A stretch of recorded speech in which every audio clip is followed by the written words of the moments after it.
Right, we have Strive Crow casting, guest casting with Falcone Par, so please take it away.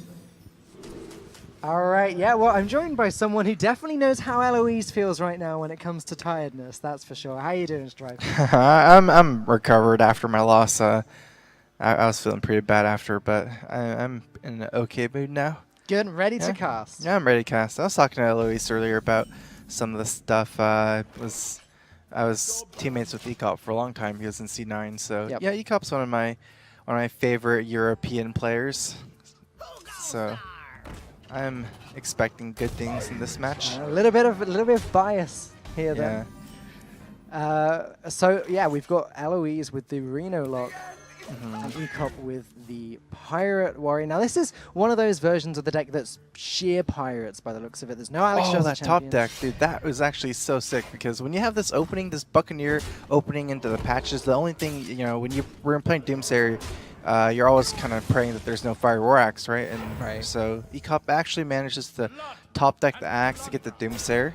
Yeah, nice. For the exact amount of damage he needs as well. That's such a good combination of cards to deal with the Doomsayer. Though, second-rate Bruiser, that's the word, isn't a bad card to drop onto this board. What do you think? Yeah, it's actually pretty good. I mean, ultimately, though, like one of the things that Warrior's actually really good at doing is kind of pushing in through like minions early. So that's why, you know, a lot of decks don't do very well against these pirate decks because they kind of like pressure you on multiple fronts. It's not just the minions that are pressuring, it's the fact that if you try to contest their board by playing minions yourself, there's these kind of like free weapons that kind of just stop you from doing that. So they can just make really aggressive trades with the weapon and keep the minions going into the face. Yeah, so like the most important cards for Reno Lock in this matchup is stuff like Doomsayer, stuff like Acidic Swamp Ooze, like even stuff like Hellfire, Demon Wrath, its removal.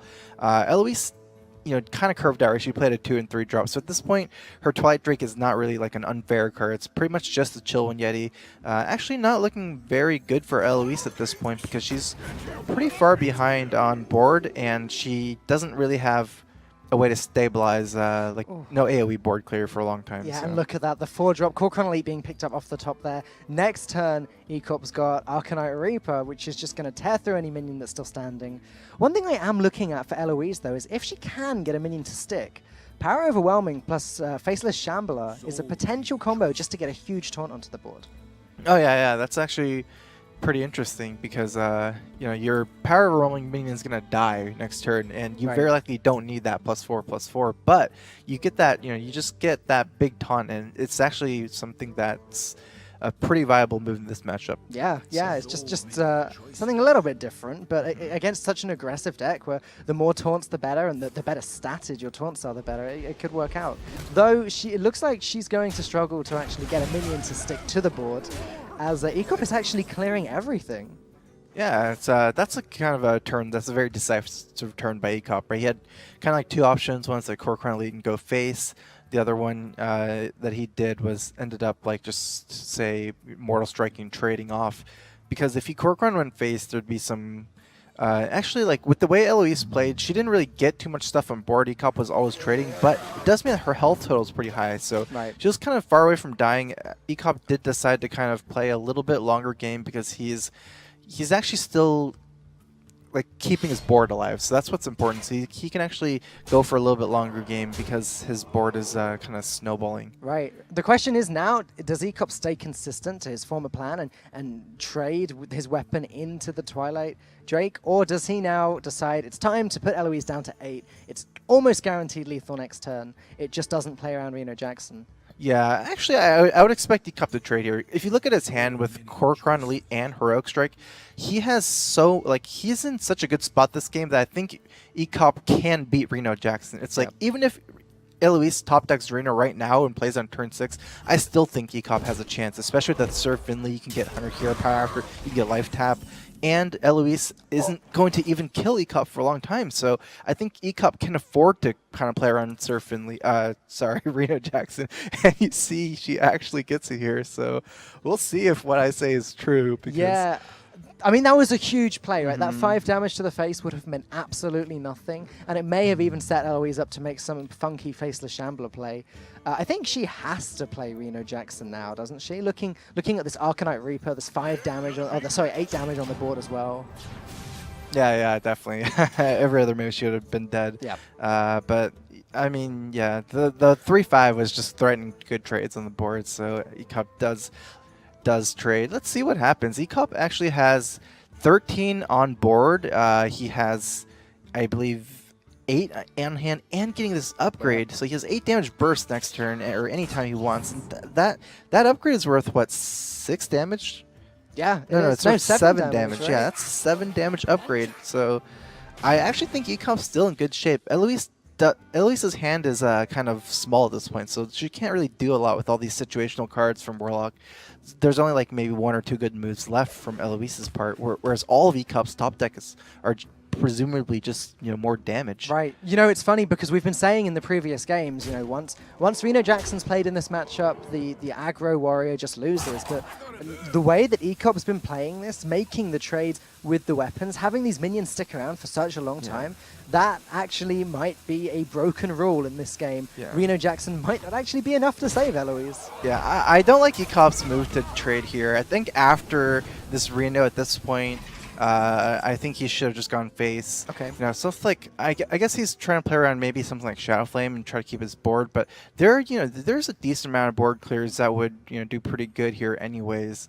And even turn 7 is even kind of like another break point for mana costs of say something like Abyssal Enforcer, right, which would mostly clear board. I don't know. It seems like a lot of damage to give up. 6 damage there when your opponent has used Reno and you have this 8 damage burst from your hand as well. So yeah, it's got to be said, Eloise hasn't actually drawn. I don't think she's drawn any board clears yet this game. That could be one factor as to why Reno Jackson wasn't enough to save her. It's not like she was able to Demon Wrath an early board or play an early Hellfire and then Reno Jackson.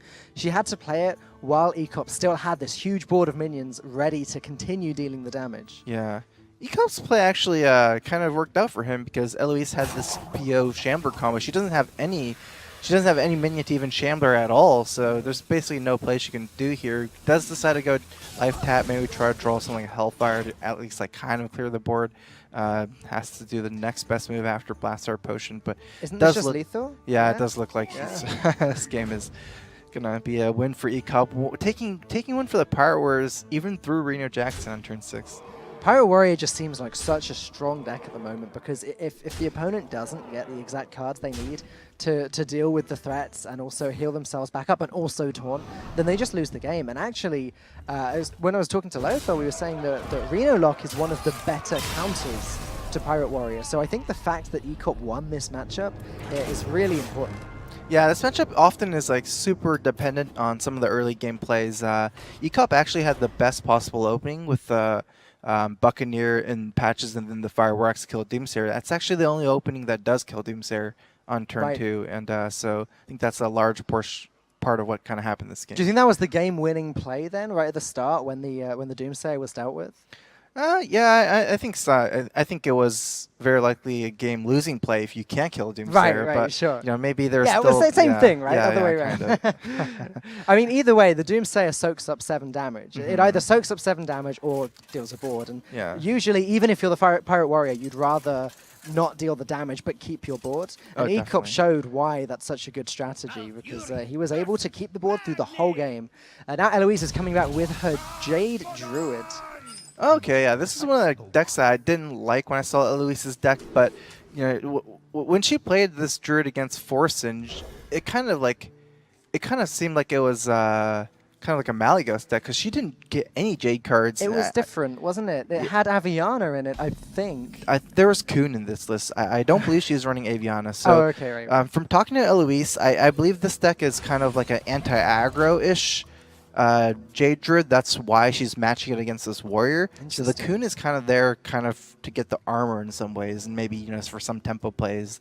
It's not really a Aviana Kuhn combo deck. So she actually does have more of a Jade stuff than I guess we've seen in previous games. So. Yeah, well, we're going to see just about how anti-aggro this deck is as quite an incredible start here from EKOP, playing 2 1-drops, obviously getting patches for the trade, and being able to curve into Fiery War Axe is a lot for any deck to deal with. Yeah, and this opening from Eloise kind of slow, actually. I actually kind of play a lot of Jade Druid, and one thing I like to do in this matchup against Pirate Warrior is I like to go for our early ramp in this matchup and removal like Swipe, Innervate, Wall Growth, even stuff like Living Roots more than Jade Idol. And I don't like trying to stack my Jade count at all. Like in a lot of matchups, you kind of try to stack your Jade counter and you kind of ramp at the same time. Okay. I don't believe that's effective in this matchup. I just like pure ramp / removal, and then maybe your first minion something like a Jade, Jade. I believe it's Behemoth or something. The taunt, right? Yeah. So like you don't really worry about the Jade Golems that much. Well, Eloise didn't have much of a choice here. She was given it with the Raven Idol. It was the only card that she could play this turn. I think it was the only decision, really. Yeah. So she is kind of stacking up the Jade, but it's usually a bit slow in this matchup. It doesn't pick up at turn 3. I think she's very likely going to be setting up for the swipe. Yeah, so kind of a face-up play with this, but sometimes you got to do what you got to do. So she's in a horrible position, really, because she hasn't had the opportunity to ramp up yet. She hasn't had an Innovate, and a Druid who on turn 3 can't play anything is never really in a good spot, especially against such an aggressive deck. This swipe is looking good, though. Yeah, swipe's looking good. Unfortunately, it's not going to be a full board clear, but just leaving up 1 power on board. Ek0p does have kind of a clunky hand with the Moral Strikes, but I guess it doesn't even matter. He has life tap, so no matter how clunky your hand is, you're going to just be able to tap on other stuff. So yeah, and look how much damage Ek0p has built up in his hand. When he needs the burst damage later, Heroic Strike is a ridiculous 4 damage for 2 mana, and then the Mortal Strikes that can get past taunts, so he can just hold on to those, and when Eloise does have the Jade Behemoth you were mentioning earlier, possibly Ancient of War or whatever else she might run, those Mortal Strikes will just go over the top of them. Yeah, I actually like the Mortal Strikes with Warlock Hero Power synergy, because you can kind of even tap yourself into that magic 12 number.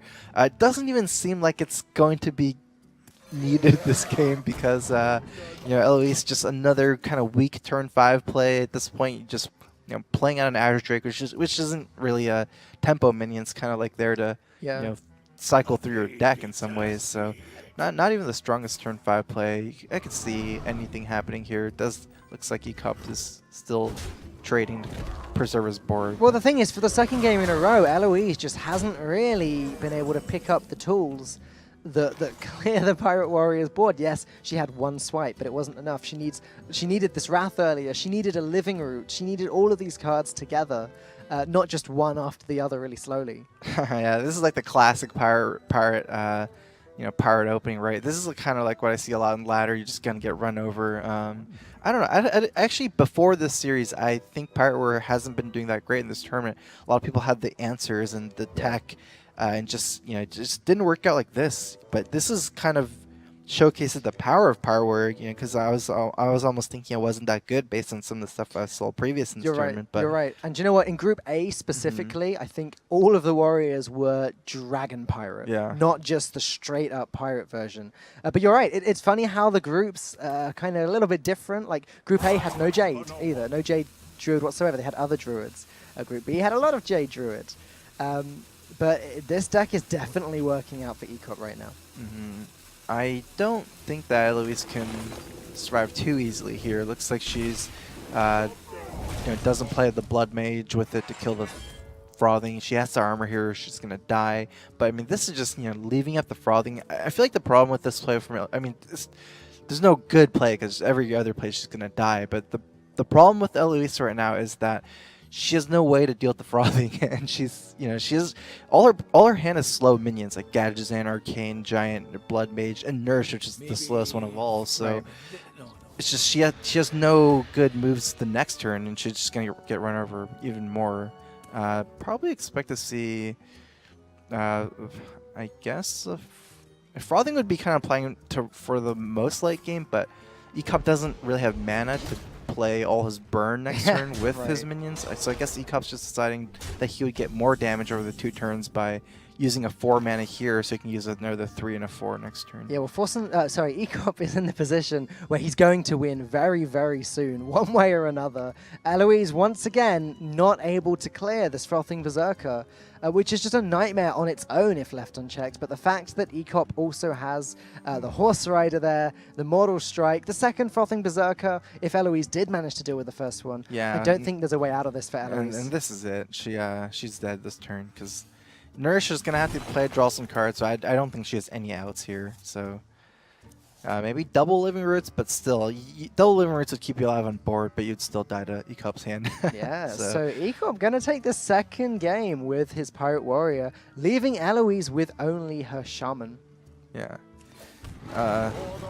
Shaman, actually, I actually don't know what Shaman she's playing, but you know, I would almost expected her to maybe play Shaman before Druid if her Druid was not, you know, kind of tech for Pirate Warrior, because if she's playing something like a standard, you know, Pirate Shaman right now, that's actually a pretty favorable matchup against the Warrior, because you have stuff like Feral Spirits, you have stuff like some of the lists are running things from below. Yeah, and even Maelstrom Portal, Portal is an excellent card against Pirate Warrior, yeah. You don't even need spell damage. Yeah, there's so many minions with 1 health, South Sea Deckhand, Patches, etc., etc. Actually a pretty good turn 2 play, so. The thing is, though, Eloise counter-queued her Druid into the Pirate Warrior, which implies that she doesn't think that the Shaman is as good as the Druid in that matchup, which means she's in a pretty bad position. Yeah, I think she thinks that her Druid's even better, so depending on what this Shaman has, she has to all-kill the Shaman, so, you know, probably her best chance of all-killing is something like a pretty strong, like, Pirate Shaman. It's just like, I've talked to Firebat about it and some other people. You know, a lot of people think that the best deck right now in all of, you know, Mean Streets of Gadgeon is this Pirate kind of Shaman. So this is actually a strong contender for the best deck in the format right now. Right. I know that I think Tyler, he's gotten rank 1 on both NA and U at the same time, just playing a Pirate Shaman. Wow, so that's impressive. I think this might be almost the exact, or just not even almost, it might just be the exact list. Yeah, I know that Sodal was saying as well that he thinks that Shaman is tier 1 at the moment alongside Warlock, which is a big thing to say considering the amount of people that have been bringing, you know, Warriors and Druids as well, thinking that they're strong decks. Yeah, and this is actually one of the most explosive openings that this deck can have. In fact, I prefer to see this opening from the Shaman against Pirate Warrior than even a Tunnel Trog opening, because because you kind of want to play Jade Claws on turn 2 in this matchup, because the Jade Claws does so well against some of the early Pirates, and when you play Jade Claws turn 2 and you have this kind of pirate little dude, he grows at 3/2, so actually it'd be pretty good with Tunnel Trog as well. But either way, this way you get a Patches. So. Ek0p still, though, coming out with more and more minions. South Sea Deckhand comes down, makes the trade with Eloise. Ek0p has been trading a lot in this series, but it has been working out really well for him. Yeah, this is actually a matchup where it's kind of a lot about trading. When you take like 2 face decks against each other, they actually stop going face a lot and they start trading, because if you kind of just, you know, lose board control really quickly, you're going to lose the race. Like you actually need to fight for the board. You know, you can't just Heroic Strike face turn 2 and they just play more minions. So, yeah, it's going to be an interesting one. Bloodcell Raider, not too good for Eloise. Her great comeback now. It feels like she needs something. She needs like a Maelstrom Portal that clears the board, but she's almost too late for that, because the only 1 mana minion left, 1 health minion left on the board is this N'Zoth's First Mate. There's another in her hand, but that's it. Maelstrom Portal's not going to do much else. Yeah, this is looking so bad for Eloise. It turns out that she's not even an aggro deck. She's running Aya Blackball, so kind of a weird deck. I'm not sure what it is, but Ek0p has this Pirate, so he can kind of upgrade this weapon. Looks like Ek0p does want to play that on his next weapon, right? On turn 4 with N'Zoth's First Mate and the Bloodcell Corsair next turn. Doesn't want to upgrade a 1 durability weapon, so still is a strong play here. I would expect to see Ek0p take the trade on the Spell Power. Spell Power is just too scary to leave up a lot of times. Yeah, I agree. I mean, ever since Karazhan, really, we've seen the strength of the Spell Power total. Thanks to the Spirit Claws we can see there. And unfortunately for Eloise, Ek0p is not even going to give her the chance to play the Spirit Claws for 3 damage. Though it looks like there's a fairly obvious turn here from Eloise.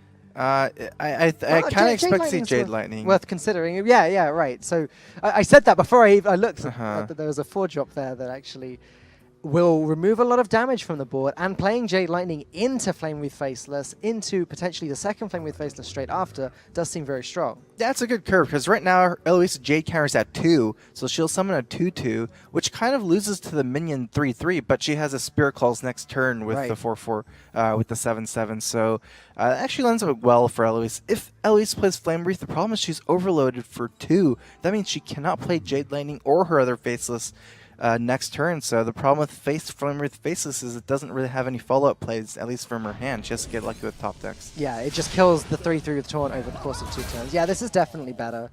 Now, EKOP can't play the Arcanite Reaper just yet, but it's getting really close, and look at that. Upgrade in the hand as well. That Arcanite Reaper, when it eventually hits the board, isn't going to be going anywhere for a long time. Yeah, actually, the perfect kind of answer here from EKOP, right?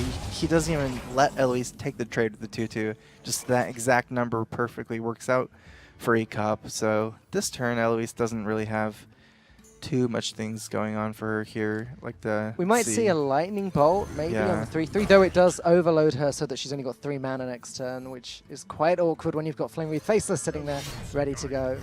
Yeah. So she doesn't want to overload. It's reasonable either way, because this weapon here isn't really going to be useful for the next 2 turns. You know, it was only useful to kill at 1/1. I don't think she's going to have spell power anytime soon, and it doesn't really do anything against these next 2 minions. But just a ton of damage upgrade. It's actually a difficult decision now for EKOP. Like, does he want to play the Arcanite Reaper and waste the weapon that he's got now? I mean, if he wants to win and win quickly, then that's the play. But he could Heroic Strike this weapon, hit with that, and then equip the Arcanite Reaper and upgrade next turn, potentially. That's what I expect to see, and I expect to see EKOP never trade this turn. I don't think you ever kill Flame with Faceless here. So no matter what EKOP decides to do, it's going to be some face play. He has no more minions. He's going to kind of expect to lose board control soon, and at this point, it's not worth turning the 7/7 into a 7/7 with Taunt. It's just the face of the place. He's just trying to burn out the game. Shaman doesn't have healing, or at least usually doesn't have healing.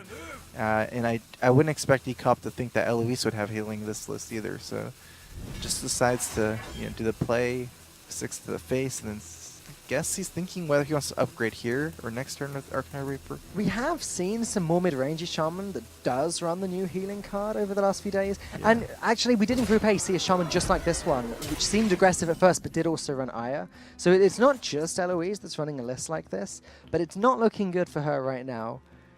Yeah, let's see. How can she survive? I think that she needs to roll a Taunt Totem. So she can trade her 7/7 into 3/4. That's still what, 5 damage on board with the weapon. Arcanite Reaper is gonna add 6 damage and 3/3. So EKOP has 9 damage next turn from hand if Eloise trades. Oh, rolls the Taunt Totem. Okay. So she's not dead just yet. This is in fact, that was really helpful because EKOP now only has a weapon to hit with. So Taunt Totem actually blocks everything. Yeah, so that's a pretty good Taunt Totem. EKOP probably just attack the Taunt Totem before equipping Arcanite Reaper. Yeah, no reason to overkill it. The question is, can Eloise continue to pick up Taunt Totems? Because that genuinely could be a way of surviving for the next few turns. EKOP may play the Bloodcell Cultist. Definitely, yeah. Yeah, so Flame with Faces can still trade with that. It's not actually extra damage on the board. It's still just the weapon that Eloise needs to worry about. Yeah, playing this is basically saying EKOP doesn't really care about the upgrade effect. He has like infinite upgrade effects and infinite weapon charge with the Arcanite Reaper and the upgrade. So EKOP is just trying to buy himself time to survive, because eventually, if you give him enough time, he'll win with this Arcanite Reaper and upgrade. He has 16 damage from that weapon. It's just how many Taunt Totems and how many stuff like maybe Feral Spirits and things from below that Eloise can have. So this is just kind of saying, yeah, I'm forcing you to maybe trade the 7/4, so I take 7 less damage. Might be able to survive another turn. All right, well, Eloise doesn't have much choice. She's going to have to play her hero power this turn, I think. Alongside Flame Wreath Faceless, I guess. Does that look good to you? Yeah, that looks good to me. If she didn't have the Flame Wreath in her hand, this would be a really hard turn, because she has to start thinking she's kind of on a clock as well, and she wants to take the race to EKOP. But because she has the Flame Wreath Faceless, it's kind of an easier decision, because she can kind of do the best of both worlds, both pressure and try to roll a Taunt Totem. Definitely now, expecting a trade. she didn't get the Taunt Totem, which means that Arcanite Reaper is going to be dealing 6 damage this turn, depending on what... Oh, 7 damage this turn! So it doesn't really change anything, I believe. It doesn't. It's just a little bit more exciting. Yeah, but looks like, yeah, just big Arcanite Reaper, go at it, upgrade. It's kind of a... The problem is for Eloise is that now she's at 2 health, or she's about to be at 2 health. It means that any charge damage whatsoever from ECOP, even if she gets a taunt, any charge damage from ECOP is just guaranteed lethal. Yeah, like even a Horse Rider, right? So yeah, or even a South Sea Deckhand. Yeah, so, but at least Eloise has the 1/1 totem, so that increases the chances that she rolls a taunt totem by from 25% to 33%, and she's gonna actually have to roll back totems. Actually, her best way to win is probably Feral Spirits. I'd say she needs that Feral Spirits top deck sometime very soon. Sure. Oh, ECOP's actually thinking for some pretty advanced play here because. So this play, he doesn't automatically win on like something like Argent Horse Rider, but he gets more time to armor because in a way Eloise is pressuring him as well. That's true. So he gets to actually armor here. I don't know what I think about that. Oh, she got some taunts, and not just 1 but 2. So Mortal Strike is still always lethal from this point onwards for ECOP. So I think that's ECOP's only way to win now. Eloise has so much damage on board. She has 2 Flame Wraith Face, 2 7/7s. So ECOP's going to die in, I'd say, 2 turns here. And this weapon is not going to get through the taunts from the Feral Spirits. I think it's safe to say we both thought Eloise was in a very bad position earlier, but now this could be the comeback that she needed. Yeah, and this Feral Spirits is going to buy her time to get her taunt totem as well, so it's like 3 taunts. Right. She can roll 1 totem here. Even if it's not a taunt, she'll roll another totem next turn, which is 50% chance taunt. Yeah, you know, so. she gets damage anyway thanks to the Spirit Claws, so spell power is pretty good. This is just lethal next turn. Yeah, there's not going to be a next turn for a taunt. Yeah. What is this card, though? He's Mortal Strike here, I believe, or he is done. It's not Mortal Strike! Yeah, so it feels bad for ECOP. You can kind of see the little smirk on his reverse smirk on his face. The reverse smirk. Yeah. Finally, Eloise has gotten over ECOP's warrior, but it's still an uphill battle for her as there's still the druid and the priest that her shaman needs to get past. Do you think that she has a chance this series? Oh yeah, I mean this kind of shaman can beat anything. It's just it can be so explosive. Stuff like Flame Wreath Faceless, it's like one of those cards that's very polarized. It either just gets crushed or crushes your opponent a lot of times since you know, if they have an Anstalk Shadow or Death, you spend 6 mana on it, but if they don't, then you kind of kill them a lot of times. And her deck has, you know, stuff like that, so it's interesting that because it does have the Aya and I guess the Flame Wreath Faceless as well, it's not necessarily only good against aggro. It does have some anti-control measures too. Yeah. So she's definitely going to put up a fight. I'm excited to see these next few games. Yeah, I think I think the main difference between Jade Shaman and Jade Druid is the fact that Jade Druid mostly tries to win from the Jade mechanic, you know, so Jade Druid gets like huge Jade golems, whereas Jade Shaman I still feel mostly tries to win from the Flame Tongue totem mechanic, like, you know, having a wide board of minions and snowballing like Absolutely. that. The Jade is kind of like an afterthought in this kind of deck, much less than Druid, where Jade is the main mechanic. So yeah, she's still, I guess, like, I don't see Aya being like super good in this deck, just because it's not really like your main win condition is not the Jade. Yeah, mechanic. I guess it's just a strong mid-range to late game minion. Yeah. She has a great hand though. Look at this, big time. Sorry, small time Buccaneer, not big time Buccaneer. Oh yeah, this is the best opening possible, even because she even has a second Buccaneer here, which means that she can afford to place. Because when you play this minion, you don't want to play a golem next turn. You want to play a weapon to activate that flame, to turn into a flame imp. Actually, so this is perfect. She gets a Spirit Claws and another 1-drop, another flame imp, and a Spirit Claws. And 3/2s are exactly what you want in this matchup because they crush Northshire Clerics. Yeah, right. The Twilight Whelp in ECOP's hand does not have a dragon to activate it. So he's either playing 1 Northshire Cleric or 2 Northshire Clerics. And if it's 1 Northshire Cleric, it does. You're right. It just gets destroyed by the small-time Buccaneer. That's a really strong start for Eloise. This play is like pray that there is no weapon. Right. Which she has a weapon here. Definitely going to punish this. With the weapon, that set up another flame imp, so thing here is Priest doesn't have AoE until turn 6 with Dragonfire Potion, right? Yeah, So absolutely. They sometimes run Holy Nova, I think, but it's not quite as severe. And the thing is, by turn 5, turn 6, you're too late, really. The big minions have come down. It's now that the Priest needs the board clear, and there's no Arcanine Circle, there's no Wild Pyromancer. yeah, so, I mean, Eloise has 7 power on board already to start trading with these dragons and push face damage, not even including the weapon, which could even, you know, turn that into more, especially if she gets spell power. So, again, because Ek0p doesn't have AoE until turn 6, you know, it's just going to stack from this spot, you know, to get worse and worse for him. Looks like Eloise has calculated that she's not likely to get spell power anytime soon. She might not even get a chance to roll a totem. So she's decided to start hitting with the weapon straight away. That Shadowwood Pain was a little bit annoying for her, as now Ek0p's able to play Northshire Cleric, and there's no clean way of dealing with it on the board. Yeah, I love Ek0p's decision here to coin out the Northshire, because he doesn't really need his coin for, you know, any of this stuff in his hand. And the point is, you know, Eloise probably doesn't want to try to roll a spell power totem, or even if she tries, she might not hit it. So the fact of the matter is that once this Buccaneer's at 3-1, he can effectively try to use this Northshire Cleric as kind of like another Shadowwood Pain if Eloise cannot activate her weapon or doesn't have something like a Flame Tongue Totem, or, you know, there's a lot of ors, because it could also be something like a Lightning Bolt, but it's something that contests and, you know, kind of... Because she can't even really go face and allow Ek0p to make the trades, because then she loses Patches. Whereas at the moment, Patches, if she does make the trade, Patches is just going to sit there and continue to deal 1 damage every single turn. Yeah, I definitely expect Eloise to trade here, not go face if she's going to play Totem Golem, because it seems like her deck's not even a face deck, kind of. It's like kind of a mid-range board control deck in a way, right? So if your hand is Aya Blackpaw, it doesn't make sense to just go all face and then just you know, have that in your hand as a finish. She can actually do this. She can buff up the weapon, trade Patches in, keep the 3-1 alive. For now, obviously, the problem with that is that it's not going to be a 3-1 for long. The Claws only has 1 more charge on it, but that's a problem for next turn. For now, Eloise has kept a powerful board, and she doesn't necessarily have to hit in the weapon next turn if she doesn't want to.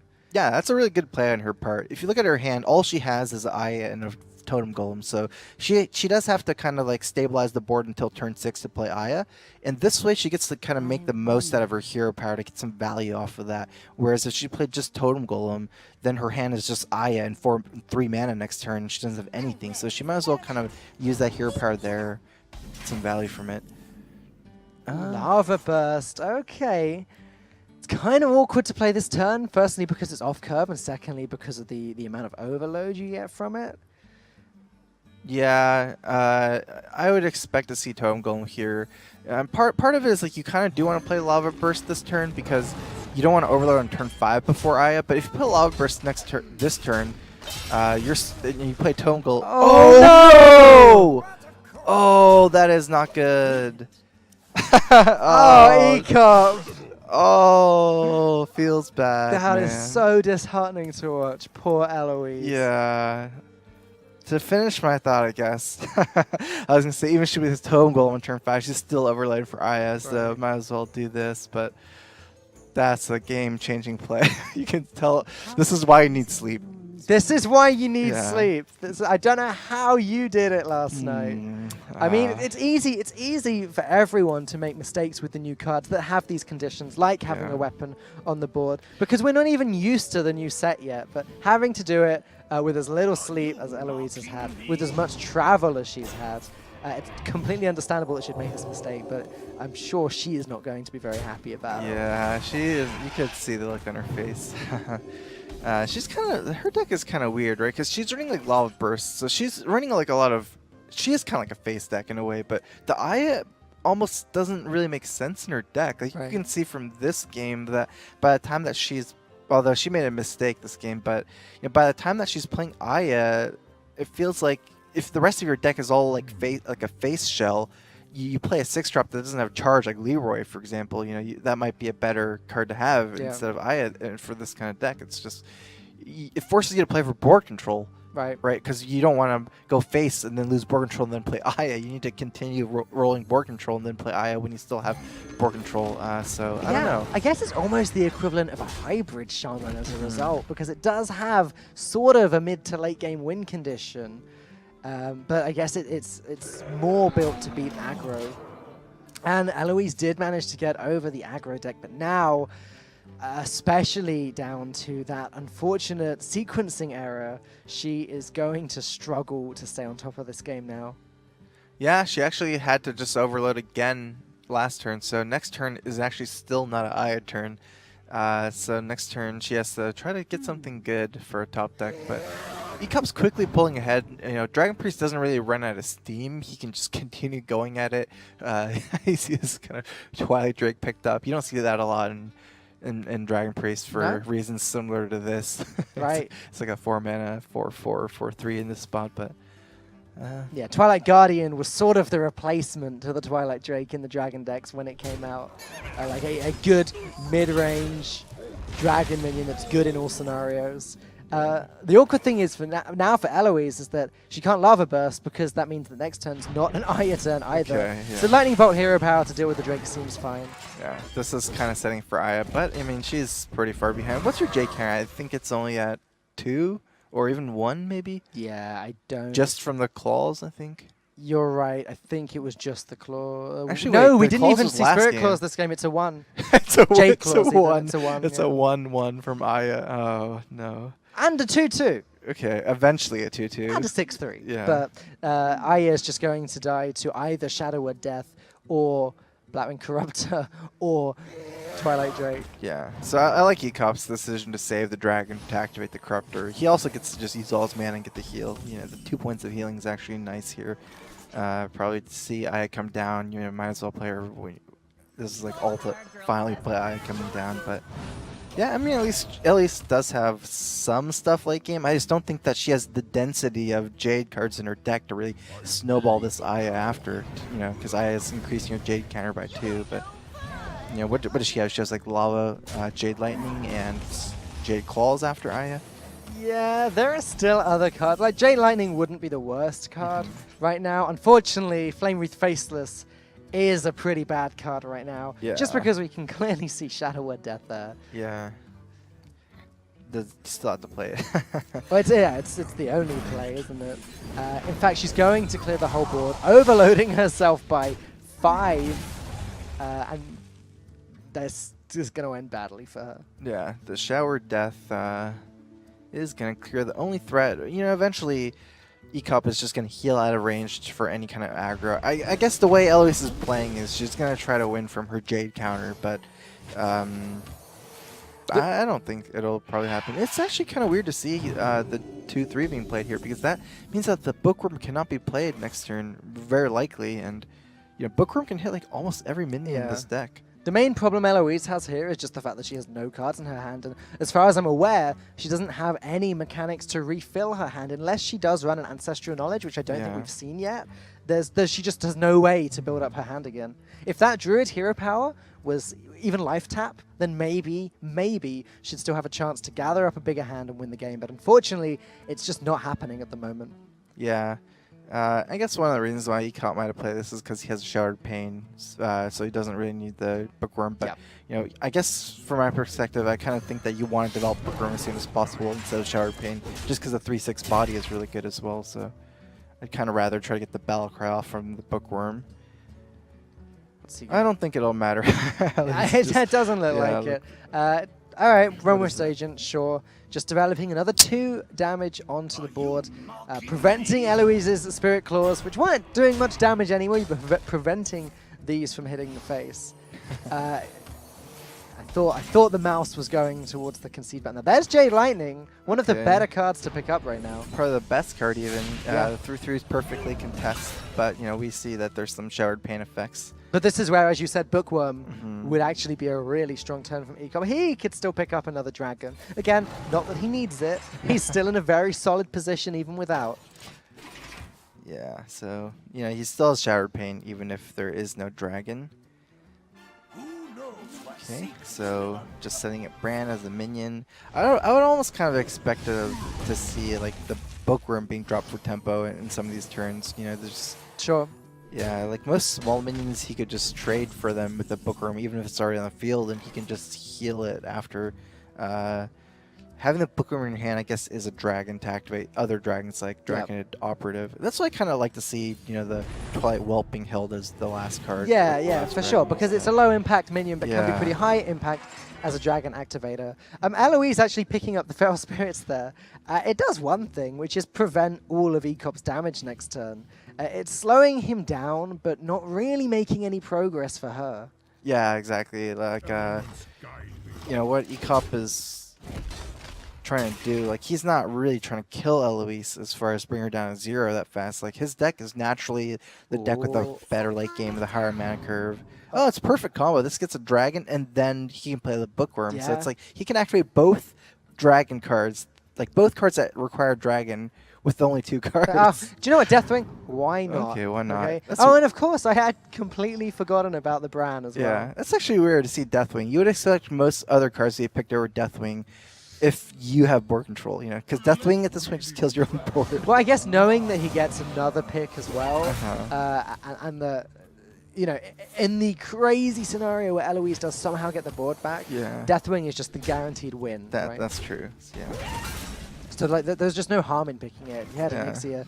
Well, he was soon to get an Ixia to back up on. And when you discover a dragon, you almost always get at least one really expensive one. Yeah. Even Dragon Operative is one of the really good dragons. Like a Probably high the value. best. Right? It is. Yeah. It's like gives you even more fuel, and it's a 5-mana 5/6. So. Okay. Well. Looks like ECOP is gonna take this one, just rolling his board really quickly. And Nixie is gonna actually put Eloise in a very quick clock, but not that it even mattered to have a quick clock, because you know, ECOP has hero power to just heal himself indefinitely. I don't think Eloise would ever really make progress at this Master point. Portal, pretty good counter to an Ixia. Yeah. Doesn't deal with the 8/8 body, but patches allows her to also deal with Nether Sprite Historian. Technically. Aw. I don't think that was the last like that. I don't think that's your main problem though right now. Yeah. I'm kind of expecting to see some classic ECOP BM here. Just attack and play Deathwing, kill your own minions. You know. Oh, poor Eloise. You see, she had a little laugh there. I guess she's in the position Yeah. where if you're not gonna laugh, you're probably gonna cry. So you should do one or the other. Laugh is better. Ah, no style Deathwing. Ah, ECOP letting us down. Yeah. Maybe if Eloise doesn't concede. Actually, no, because then he can't win that turn. Never mind. Yeah, that's we gonna go. do it. Well, congratulations to ECOP. He's not out of the woods just yet. He still needs to play one more game to earn his slot in the winner's bracket against Kranich, I believe. But Eloise is out.